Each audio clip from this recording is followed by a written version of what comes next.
എനിക്ക് ഡിവൈഎഫ്ഐക്കാരോട് പറയാനുള്ളത്, SFIക്കാരോട് പറയാനുള്ളത്, നിങ്ങൾ ചുംബന സമരത്തെ പ്രോത്സാഹിപ്പിച്ചവരല്ലേ? രാഹുൽ മാങ്കൂട്ടത്തിനോടൊപ്പം ഡേറ്റിംഗ് ചെയ്യാൻ ആഗ്രഹിച്ച സ്ത്രീകൾ ഉണ്ടായിരുന്നിരിക്കാം. എനിക്ക് SFIയോടും ഡിവൈഎഫ്ഐയോടും ചോദിക്കാനുള്ളത്, നിങ്ങൾ എന്തിൻ്റെ വികസനത്തെ പറ്റിയാണ് പറയുന്നത്? വിദ്യാഭ്യാസ മേഖലയിൽ വന്ന പരിവർത്തനവും ആ മാറ്റവും എന്താണ്? നിങ്ങൾക്ക് അത്തരത്തിലുള്ള ഏത് വികസനമാണ് നിങ്ങളുടെ ഈ കാലയളവിൽ നിങ്ങൾക്ക് എടുത്തു പറയാൻ കഴിവുള്ളത്? നമസ്കാരം, ഞാനിപ്പോൾ നിൽക്കുന്നത് നമ്മുടെ അഡ്വക്കേറ്റ് നെൽസന്റെ കൂടെയാണ് നിൽക്കുന്നത്. അന്നേരം കൊല്ലം ജില്ലയിൽ രാഹുൽ മാങ്കൂട്ടത്തെ കുറിച്ച് ഏറ്റവും കൂടുതൽ സംസാരിച്ചിട്ടുള്ള ഒരു വ്യക്തിയാണ് അഡ്വക്കേറ്റ് നെൽസൺ. അന്നേരം നെൽസന്റെ അടുത്ത് നമുക്ക് ചോദിക്കാനുള്ളത്, രാഹുൽ മാങ്കൂട്ടത്തിന്റെ ഗ്രേഡ് ഇപ്പോഴും ഉയർന്നിരിക്കുക, ഗ്രാഫ് ഉയർന്നിരിക്കുകയാണ്. അന്നേരം അതിനെക്കുറിച്ചാണ് എനിക്ക് അറിയേണ്ടത്. അന്നേരം നെൽസന് ഇതിനെപ്പറ്റി എന്തെങ്കിലും, ഏറ്റവും കൂടുതൽ സംസാരിച്ചിട്ടുള്ള ആള് നെൽസനാണ്. അന്നേരം നെൽസൺ അതിനെപ്പറ്റി എന്താണ് പറയാനുള്ളത്? നമസ്കാരം. ഷിജു വന്ന് ചോദിക്കാൻ ഉദ്ദേശിച്ച ടോപ്പിക്ക്, അത് ഉറപ്പായിട്ട് ഒരു കാര്യം ഞാൻ ആദ്യമേ അങ്ങ് പറയുകയാണ്. രാഹുൽ മാങ്കൂട്ടം കോൺഗ്രസിൻ്റെ MLAയുമല്ല, കോൺഗ്രസിൻ്റെ പ്രവർത്തകനുമല്ല. രാഹുൽ മാങ്കൂട്ടം കോൺഗ്രസിൽ നിന്ന് സസ്പെൻഡ് ചെയ്യപ്പെട്ട വ്യക്തിയാണ്. അപ്പോൾ കോൺഗ്രസ്സുകാരനാണെന്നുള്ള നിലയിൽ എനിക്ക് അദ്ദേഹത്തിനെ ന്യായീകരിക്കാനും സാധ്യതയില്ല, ന്യായീകരിക്കേണ്ട ആവശ്യകതയില്ല. കാരണം അദ്ദേഹം പാർട്ടിയിൽ ഇല്ലാത്ത ഒരാളാണ്. പക്ഷേ നിങ്ങൾ ചോദിച്ച ചോദ്യത്തിൻ്റെ പ്രസക്തിയുണ്ട്. ഞാൻ അഡ്വക്കേറ്റ് എന്ന് പറഞ്ഞാൽ LLBയും LLMും ഒക്കെ പഠിച്ച വ്യക്തി, അങ്ങനെ പറയുന്നതുകൊണ്ട് ഞാൻ അഡ്വക്കേറ്റായിട്ട് പ്രാക്ടീസ് ഇപ്പോൾ ചെയ്യുന്നില്ല. പക്ഷേ എനിക്കറിയാവുന്ന കാര്യങ്ങൾ പങ്കുവെക്കാൻ വേണ്ടിയാണ്. ഇന്നത്തെ കാലഘട്ടത്തിൽ സംഭവിച്ചു കൊണ്ടിരിക്കുന്ന ചില കാര്യങ്ങൾ രാഹുൽ മാങ്കൂട്ടത്തിൻ്റെ ജീവിതത്തിൽ വന്നു ഭവിക്കുന്നുണ്ട്. രാഹുൽ മാങ്കൂട്ടത്തിനെ എന്തുകൊണ്ടാണ് ഇത്തരത്തിൽ ഒരു പ്രതിഷ്ഠാബിംബം പോലെ ഇടതുപക്ഷ സർക്കാർ പോലീസിൻ്റെ സഹായത്തോട് പല ഇടങ്ങളിലും ചീമുട്ട എറിയത്തക്ക തരത്തിൽ നിർത്തിക്കൊടുക്കുന്നത് എന്തിനാണ് എന്നുള്ളത് ഒരു ആക്ഷേപകരമാണ്. അത് രാഹുൽ മാങ്കൂട്ടത്തിനോടുള്ള പകയുടെ ഭാഗമാണ്. ആ പക കേരളത്തിലെ സ്ത്രീജനങ്ങളിലും കേരളത്തിലെ ന്യൂജൻ ചെറുപ്പക്കാരിലും അതോടൊപ്പം തന്നെ ചില പഴയ ആൾക്കാരിലുമൊക്കെ ഒരു ആളെ ഇത്തരത്തിൽ അധിക്ഷേപിക്കുന്ന, സമൂഹ മധ്യത്തിൽ അധിക്ഷേപിക്കുന്നതിനോട് വളരെയേറെ എതിർപ്പുകൾ ജനം പ്രകടിപ്പിക്കുന്നു എന്നുള്ളത് വളരെ വ്യക്തമാണ്. ആ എതിർപ്പുകളാണ് രാഹുൽ മാങ്കൂട്ടത്തിന് യഥാർത്ഥത്തിൽ അദ്ദേഹത്തിൻ്റെ ഗ്രാഫ് ഉയരുന്നതിന് കാരണമായി മാറിയത്. ഒരു മനുഷ്യനെ അയാൾ ചെയ്യാത്ത അല്ലെങ്കിൽ ചെയ്തിട്ടുണ്ടാവാം, ആ കുറ്റം ഈ ലോകത്ത് നടക്കാത്ത തരത്തിലുള്ളതല്ല. അതിൽ കുറേ ക്ലോസുകൾ നമ്മൾ മനസ്സിലാക്കേണ്ടതുണ്ട്. ചില കാര്യങ്ങൾ ഇന്നത്തെ ജനങ്ങൾ മനസ്സിലാക്കേണ്ടതുണ്ട്. ഈ ന്യൂ ജനറേഷനെ പറ്റിയാണ്. അതാണ് പറയാൻ വരുന്നത്. ഇന്നത്തെ ജനറേഷൻ്റെ ആ സ്വഭാവത്തിൽ വന്ന, ആ ക്യാരക്ടറിൽ വന്ന ഫോർമേഷൻ, ക്യാരക്ടറിനകത്ത് വന്നിട്ടുള്ള വലിയ ഒരു വ്യത്യാസം നമ്മൾ കാണാതെ പോയിട്ട് കാര്യമില്ല. അതായത് ഈ കാലാകാലങ്ങളായിട്ട് വരുന്ന പെണ്ണ് കാണൽ ചടങ്ങ്, ഇങ്ങനെയൊക്കെയുള്ള പ്രശ്നങ്ങളാണോ ഉദ്ദേശിക്കുന്നത്? അതെ, അതൊക്കെ ഒരു കാര്യം ഞാൻ വളരെ വ്യക്തമായിട്ട് പറയാം. ഇന്നത്തെ കാലത്തെ പണ്ടെന്ന് പറഞ്ഞാൽ കാരണവർ പറയും, ഡാ നീ ആ വീട്ടിൽ മാമനെയും വിളിച്ച് മാമിയെയും വിളിച്ച് പോയി ചെന്ന് പെണ്ണ് കണ്ടിട്ട് വരാൻ പറയും. ആ പെണ്ണ് കണ്ടിട്ട് രണ്ടുപേരൂടെ അവിടെ നിൽക്കുന്നു, നീളമൊക്കെ ഒന്ന് നോക്കുന്നു, എല്ലാം ഓക്കെ എന്ന് പറഞ്ഞു. പക്ഷേ യഥാർത്ഥത്തിൽ അവർ പരസ്പരം മനസ്സിലാക്കിയിരുന്നില്ല. എന്നാൽ കാലഘട്ടങ്ങൾ മാറി, ഇതേ സിസ്റ്റം ഫോളോ ചെയ്തുകൊണ്ടിരിക്കുക. പെണ്ണ് കാണൽ ചടങ്ങ് അതുപോലെ തന്നെ തുടർന്നുകൊണ്ടേയിരുന്നു. പക്ഷേ സ്ത്രീകൾക്ക് വന്നിട്ടുള്ള വിദ്യാഭ്യാസവും അവരുടെ സ്വാതന്ത്ര്യവും സ്ത്രീജനങ്ങളിൽ വരുത്തിയ മാറ്റം സാമൂഹ്യ വ്യവസ്ഥിതിക്ക് തന്നെ ഏറ്റവും വലിയൊരു വെല്ലുവിളിയായി മാറി. അതാണ് നിങ്ങൾ കാണാൻ തുടങ്ങിയ ഡിവോഴ്സ് കേസുകളുടെ എണ്ണം വർദ്ധിച്ചത്.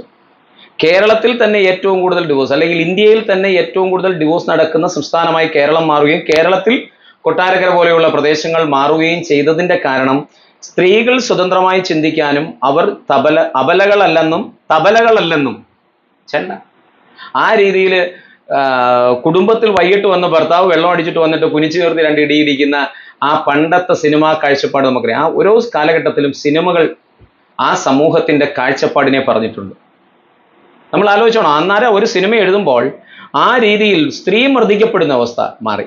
ഇന്ന് പക്ഷേ നമ്മൾ സീരിയലുകളും ഇന്നത്തെ സിനിമകളിലും നോക്കുമ്പം, ഞാൻ ബേസലിൻ്റെ ഒരു സിനിമ ഉണ്ടായിരുന്നു, ആ പേരൊന്ന് പറയാൻ പറ്റുമോ? ജയ് ജയ്. ജയ് ജയ് ജയ് ജയ് അങ്ങനെ പറയുന്നത്. ആ സിനിമയ്ക്കകത്ത് അവൾ കരയട്ടെ, അവനെ ആദ്യം രണ്ട് ഇടിയൊക്കെ കൊള്ളുന്നു. അത് സമൂഹത്തിൽ വരുന്ന മാറ്റങ്ങളുടെ ഒരു സ്റ്റെപ്പ്. അത് അവളെന്ത് ചെയ്യുന്നു, അത് യൂട്യൂബിലൂടെ പഠിക്കുന്നേ. നമ്മുടെ സോഷ്യൽ മീഡിയയുടെ ഇൻഫ്ലുവൻസൂടാണ് സംവിധായകൻ നമ്മളോട് പറയുന്നത്. വളരെ നല്ല രീതിയിൽ സമൂഹത്തിൻ്റെ മാറ്റങ്ങളെ ഒപ്പിയെടുക്കുന്നതിൽ ഇന്നത്തെ ന്യൂജൻ സംവിധായകന്മാർക്കും പങ്കുണ്ട് എന്നുള്ളതാണ്. അയാൾ എന്ത് പറയുന്നു, അയാൾ ആ യൂട്യൂബിലൂടെയാണ് ഇവർ പഠിക്കുന്നത്. വേറൊരു മാഷിന്റെ അടുത്ത് പോയൊന്നുമില്ല. അതുകൊണ്ടാണ് ഭർത്താവിന് അറിയാതെ പോയത് അവൾ കരോട്ട പഠിക്കുന്നത്. അവൾ ബാത്റൂമിൽ കയറുമ്പോഴും അതുപോലെ തന്നെ അവൾ തൻ്റെ ജീവിതത്തിന്റെ അവൾ തുണിയെടുത്ത് എറ്റുമ്പോഴും ഒക്കെ ആ ശൈലിയിൽ അവർ ആ പ്രാക്ടീസിങ് ആയിരുന്നു ജീവിതത്തിൽ. അതുപോലെ തന്നെ അവർ ആ ചൂടിനെ ഉൾക്കൊള്ളുന്നു എല്ലാം ചെയ്ത് കൃത്യമായ രീതിയിൽ ഒരു ട്രെയിനിങ് നേടിയിട്ട് ഭർത്താവിനെ ചോദ്യം ചെയ്യാൻ തുടങ്ങി. സ്ത്രീ ശാരീരികമായും മാനസികമായും സമൂഹത്തിൽ വളർച്ച നേടും. അതോടൊപ്പം തന്നെ അവരുടെ ജീവിത സാഹചര്യങ്ങളിലും വ്യത്യസ്തമായി. അത് ആ സിനിമയിൽ തന്നെ പറയുന്നുണ്ട്. സ്ത്രീ ഏറ്റവും അവസാനം അവൻ ചെയ്യുന്ന ബിസിനസ് തന്നെ അതിലും വ്യക്തമായും ഭംഗിയായും ചെയ്യാൻ പറ്റി പ്രോഫിറ്റബിൾ ആക്കാൻ ആർക്ക് കഴിഞ്ഞു എന്നുള്ളത് വളരെ വലിയൊരു ചർച്ചാ വിഷയമാണ്. അത്തരത്തിൽ സ്ത്രീജനങ്ങളിൽ വന്ന മാറ്റം ഈ കാലഘട്ടത്തിൽ ഈ സ്ത്രീകളിൽ മാത്രമല്ല വന്നത്, ഇപ്പോഴത്തെ ചെറുപ്പക്കാരിൽ വന്നു പറഞ്ഞാൽ ഇപ്പം നിങ്ങളിപ്പോൾ എന്നോട് ചോദിച്ചൊരു ചോദ്യം വളരെ പ്രസക്തമായൊരു ചോദ്യമല്ലേ. അതായത് കുടുംബമായിട്ട് പോയി പെണ്ണ് കണ്ട് ആ രണ്ടുപേരെയും കൂടെ നിർത്തി കൊള്ളാം ചേരും, എന്തിൻ്റെ അടിസ്ഥാനത്തിലാണ്?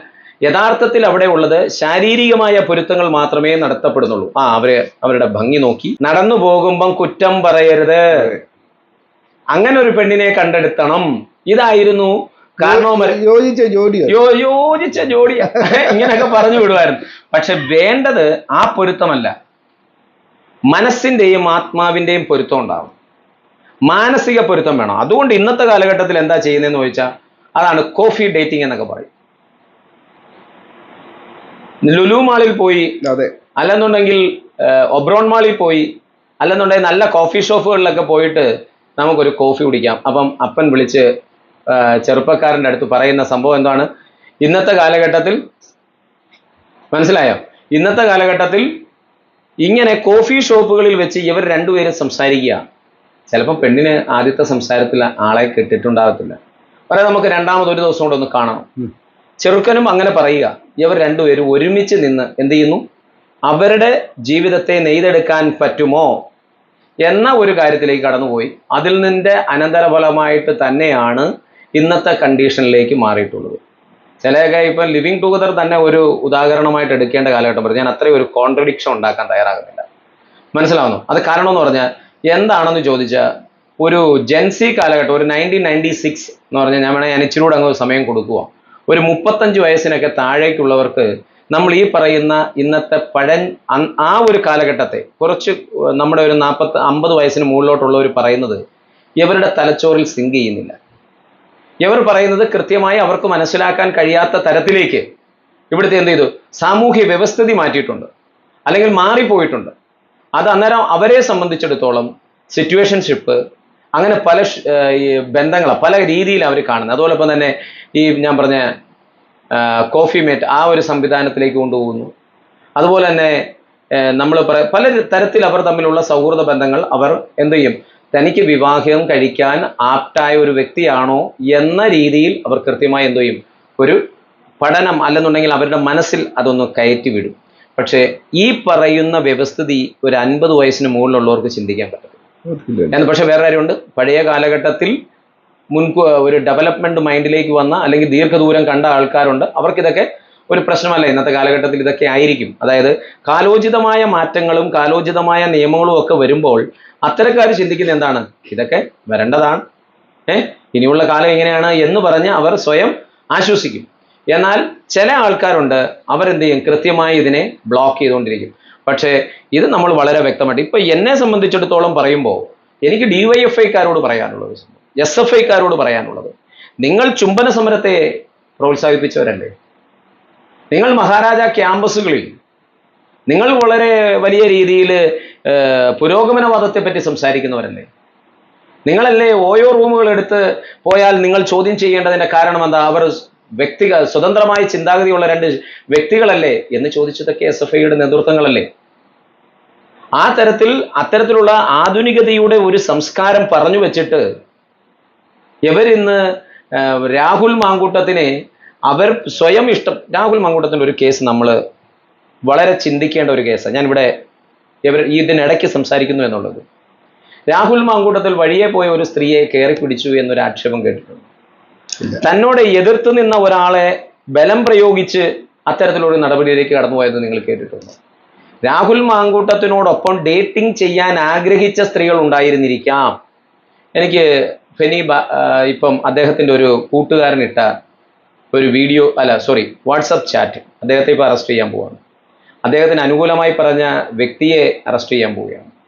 എന്നെ സംബന്ധിച്ചിടത്തോളം ഞാൻ സംസാരിക്കുന്നത് രാഹുൽ മാങ്കൂട്ടത്തെ ഞാൻ ഒരു പ്രതീകമായി മാത്രമേ എടുക്കൂ. അപ്പം ആ ചാറ്റിലൂടെ ഞാൻ കണ്ടത്, ഞാൻ മനസ്സിലാക്കിയത്, എന്നെ കുറിച്ചുകൂടെ തീവ്രമായി സംസാരിക്കുന്നവരാ രാഹുൽ, ഈശ്വറും അവരും ഒക്കെ. എന്നെ സംബന്ധിച്ചിടത്തോളം എനിക്ക് വ്യക്തമായ രാഷ്ട്രീയമുണ്ട്, കോൺഗ്രസ് രാഷ്ട്രീയമുണ്ട്.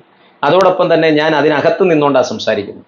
ഞാൻ രാഹുൽ മാങ്കൂട്ടം കോൺഗ്രസ്സുകാരനായതുകൊണ്ടോ കോൺഗ്രസിന് വേണ്ടി വളരെ ഡിഫെൻഡ് ചെയ്ത ഒരാളായതുകൊണ്ട് അവന് വേണ്ടി ഡിഫെൻഡ് ചെയ്യുന്നു എന്നുള്ളതല്ല ഇതിനർത്ഥം. മറിച്ച് രാഹുൽ മാങ്കൂട്ടത്തിൻ്റെ അടുത്ത് ആരോ ആയിക്കോട്ടെ, വേറെ നാളെ ഒരു ചെറുപ്പക്കാരൻ വരുമ്പോഴും ഇവിടെ സ്ത്രീയും പുരുഷനും അറിഞ്ഞ അവസ്ഥയിലേക്ക് പോകുന്നത് വളരെ വ്യക്തമായിട്ട് ആ ചാറ്റുകൾ ബോധിപ്പിക്കുന്നത് എന്താണെന്ന് ചോദിച്ചാൽ, രാഹുൽ മാങ്കൂട്ടത്തിനെ പോലെ ഒരാളെ തൻ്റെ ഫ്രണ്ടായി കിട്ടണമെന്നും അപ്പം ഇവിടെ വെച്ച് MLA ഹോസ്റ്റലിൽ വെച്ച് കണ്ടാൽ പോരെ എന്ന ചോദ്യം എന്നെ അതിശയിപ്പിച്ചു. അദ്ദേഹം അങ്ങനെ പറഞ്ഞിട്ട് എന്നാൽ ഈ വക ഒരു കാര്യങ്ങൾ പോലും ഖണ്ഡിക്കുന്നതിന് എന്നോട് ഇങ്ങനെ പറഞ്ഞു എന്ന് രാഹുൽ മാങ്കൂട്ടത്തിൽ തൻ്റെ ക്ലിപ്പുകളിലോ തൻ്റെ വാഗൊണ്ടോ അവരെ പ്രതിരോധിക്കാൻ തയ്യാറായില്ല എന്നുള്ളത് വലിയ വലിയ ഒരു സംഭവം. അത് സ്ത്രീജനങ്ങളുടെ ഇടയിൽ അവൻ്റെ മാന്യത വർദ്ധിപ്പിച്ചു എന്നുള്ളതാണ്. ആ സ്ത്രീയെ അവഹേളിക്കാൻ അവൻ തയ്യാറായില്ല. പക്ഷേ അവന് അല്ലെന്നുണ്ടെങ്കിൽ രാഹുൽ ഈശ്വർ പറഞ്ഞതിൻ്റെ കൂട്ട് വിവാഹിതയായിരുന്നു എന്ന് വേണമെങ്കിൽ പറയാം. ഇയാൾ ബന്ധപ്പെട്ട എല്ലാവരും ആയിരുന്നു എന്നുള്ളത് പറയാം. പക്ഷേ ഇവിടെ ഇവരൊക്കെ തമ്മിൽ ഒരു പൊരുത്തം ഞാൻ കാണുന്നു.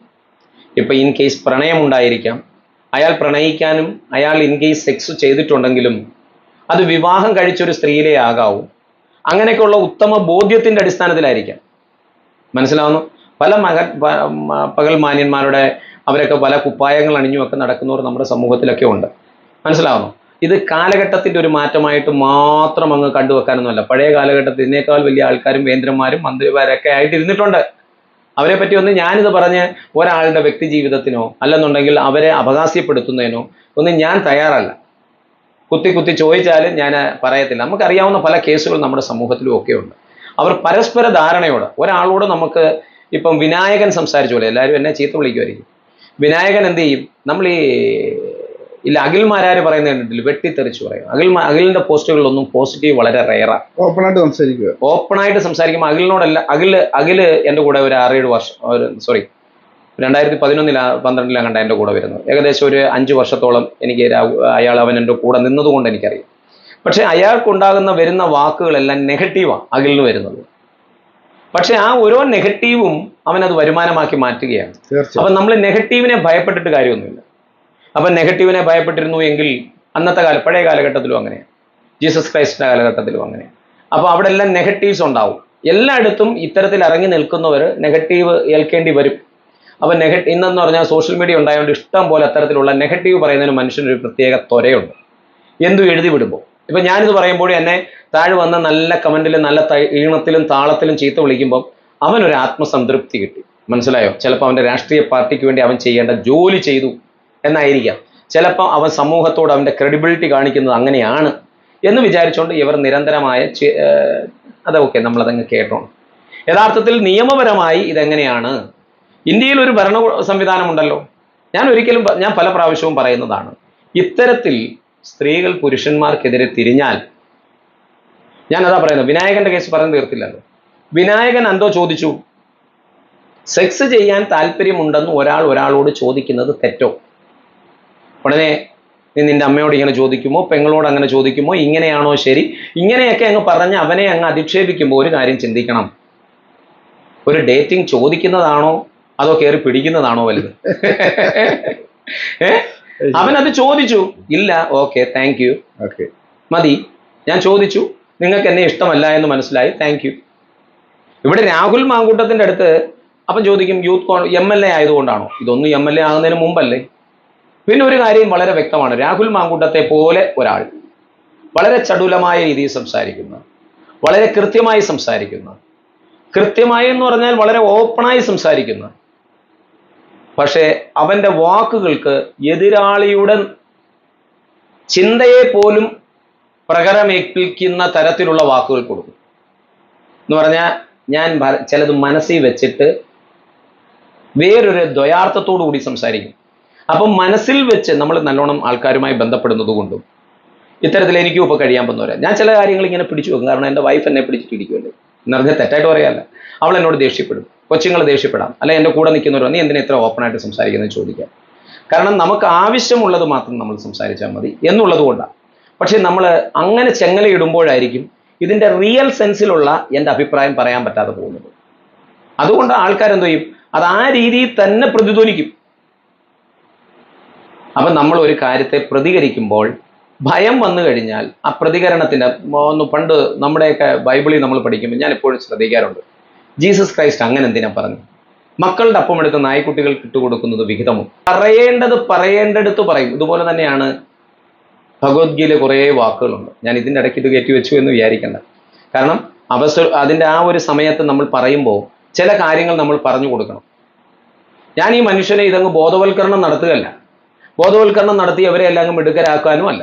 മറിച്ച് ഒരു ചെറുപ്പക്കാരൻ അവൻ്റെ ജീവിതത്തിൽ രണ്ടുപേർ ചേർന്ന്, മനസ്സിലാവുമോ, ഒരു സ്ത്രീയും പുരുഷനും തമ്മിൽ വളരെ ബോധമനസ്സിൽ ചെയ്ത ഒരു പ്രവൃത്തി ഒരാൾ മാത്രം കുറ്റം ആരോപിക്കപ്പെടുമ്പോൾ ഒരാളെന്ന് പറയുന്നത് അവിടെ എപ്പോഴും ആരായിരിക്കും?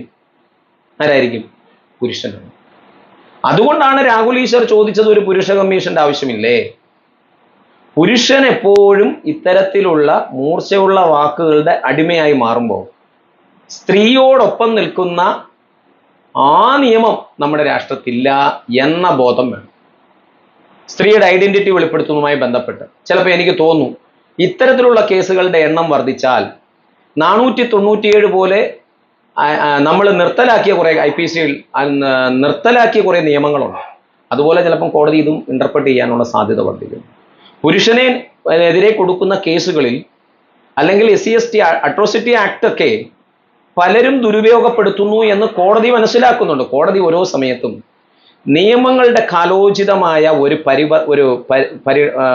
പരിണാമം, ഒരു മാറ്റം ഉണ്ടാകണമെന്ന് കോടതി ആഗ്രഹിക്കുന്നുണ്ട്. അങ്ങനെയാണ് ചില നിയമങ്ങൾ മാറ്റണമെന്നും അത് കാലാഹരണപ്പെട്ടു പോയ നിയമമാണെന്നും അല്ലെങ്കിൽ പുതിയ നിയമങ്ങൾ കൂട്ടിച്ചേർന്ന്, അതായത് 2005 IT ആക്ട്, 2013 അത് ചേഞ്ച് ചെയ്യുന്ന, അങ്ങനെയൊക്കെ വരുന്ന ആക്ടുകളുടെ എന്ന് പറഞ്ഞാൽ ടെക്നോളജി വളരെ ഇമ്പോർട്ടൻ്റ് ആയിട്ട് വളർന്നുകൊണ്ടിരിക്കും. അപ്പോൾ ഇപ്പോൾ ഡിഫമേഷൻ പണ്ടൊക്കെ എന്ന് പറഞ്ഞു കഴിഞ്ഞാൽ അപമാനിക്കുന്ന മതിലിൽ എഴുതി വെച്ചൊക്കെ ആയിരിക്കാം, അല്ലെങ്കിൽ ഒരു പേപ്പറിൽ എഴുതിയിട്ടായിരിക്കാം. പക്ഷെ ഇന്ന് അങ്ങനെയല്ല, ഇന്ന് ഫേസ്ബുക്കിലാണ്. പക്ഷെ അത് വലിയ തെറ്റാണ്, ആൾക്കാർക്ക് അറിഞ്ഞൂടാത്തതുകൊണ്ടാണ്.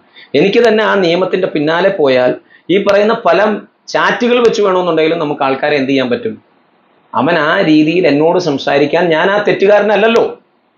ഞാൻ പറയുന്നത് ഒരു ആശയമാണ്, ഞാൻ പറയുന്നത് ഒരു പരിവർത്തനത്തിന്റെ ഭാഗമാണ്, ഞാൻ പറയുന്നത് കാലോചിതമായ മാറ്റങ്ങൾക്ക് വേണ്ടിയുള്ള ഒരു ധ്വനിയാണ്.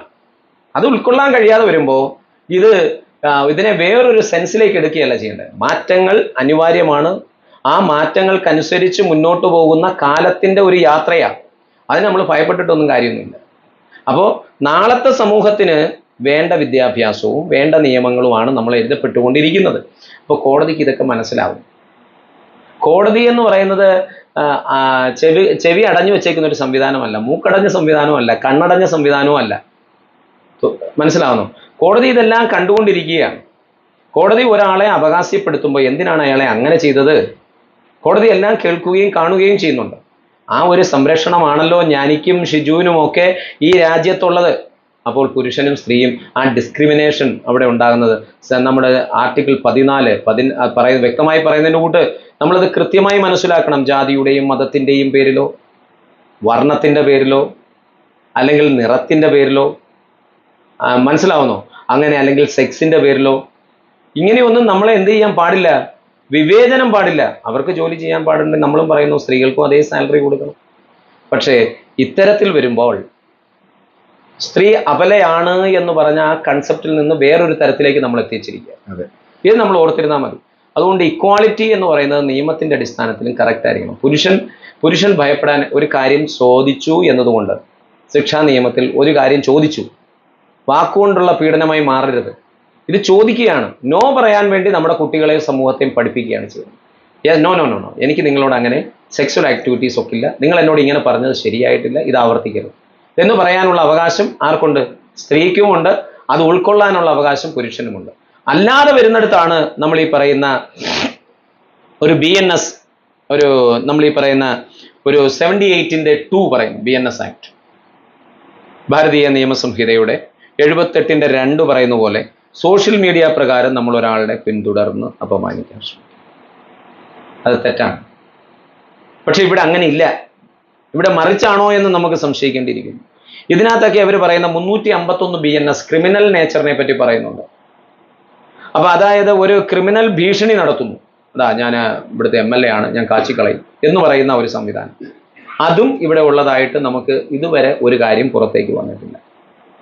പിന്നെ ഇവർ പറയുന്നതെന്ന് പറഞ്ഞാൽ കേരള പോലീസ് ആക്ട് ഇതിനകത്ത് അവർ യൂസ് ചെയ്തിട്ടുണ്ട്, 120 ലോ എന്ന് പറയുന്നത്. അതിനകത്ത് അവർ പറയുന്നത് ഫോണ്, മെസ്സേജ്, ചാറ്റ് ഇതുവഴി ഒരാളെ നിരന്തരം ശല്യപ്പെടുത്തിക്കൊണ്ടിരിക്കുന്ന ഒരു കഷ്ടം, ഒരു കാഴ്ചപ്പാട്, അതിൻ്റെ പേരിൽ കേസെടുത്തിരിക്കുന്നു. ഞാൻ ഈ പറയുമ്പോൾ ഷിജുവൻ ആലോചിച്ചോണം, ഇതൊക്കെ ഇങ്ങനെ സംഭവിച്ചിട്ടുണ്ടോ? അതുപോലെ തന്നെ നമ്മുടെ സെക്ഷൻ 64ന്റെ 2F പറയുന്നത്, അതുപോലെ തന്നെ അതിനകത്ത് M വകുപ്പുകളൊക്കെ ആയിട്ട് പറയുന്നത് എന്താണെന്ന് ചോദിച്ചാൽ, വിശ്വസിപ്പിച്ച് അല്ലെ കല്യാണം കഴിപ്പിക്കാം, അല്ല എങ്ങനെ വിശ്വസിച്ച് മോഹന വാഗ്ദാനം വിവാഹമാണോ എങ്കിൽ ഇത് മാരീഡായ സ്ത്രീകളല്ലേ. ഞാൻ കോടതി അലക്ഷ്യമല്ല പറയുന്നത്, മറിച്ച് ഞാൻ അറിഞ്ഞ, ഞാൻ കേട്ട കാര്യങ്ങൾ ഞാൻ എൻ്റെ വായിലൂടെ പ്രതിധ്വനിക്കുന്നു എന്നുള്ളത്.